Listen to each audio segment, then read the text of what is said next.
Let's get you the headlines. Several trucks from a convoy carrying humanitarian aid from Egypt have now crossed into the Gaza Strip.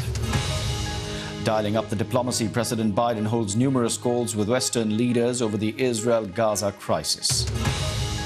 Israel's Prime Minister Benjamin Netanyahu tells soldiers the war against Hamas was do or die for Israel. We are now in a double battle, one here at the Lebanon-Israel border to make sure Hezbollah back off, and the other battle there in the south to ensure a decisive victory that will crush Hamas. China and the Philippines trade blame over a collision in disputed waters of the South China Sea.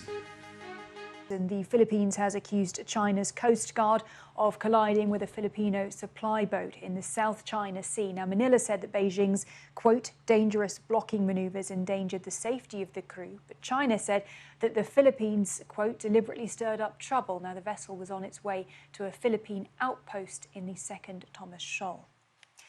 A teenage girl who fell in a coma after an alleged altercation with Iranian police on a train over violating the country's hijab law is now said to be brain dead. That is according to state media. There was no immediate confirmation of her condition from her parents or activists.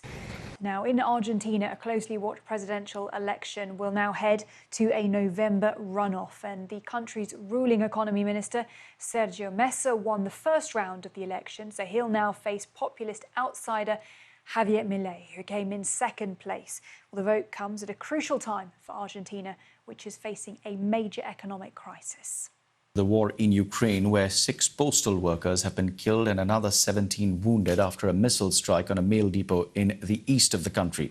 Ukraine has blamed Russia for the attack on the sorting office on the outskirts of Kharkiv. So far, there's been no comment from the Russian authorities. Jenny Hill reports.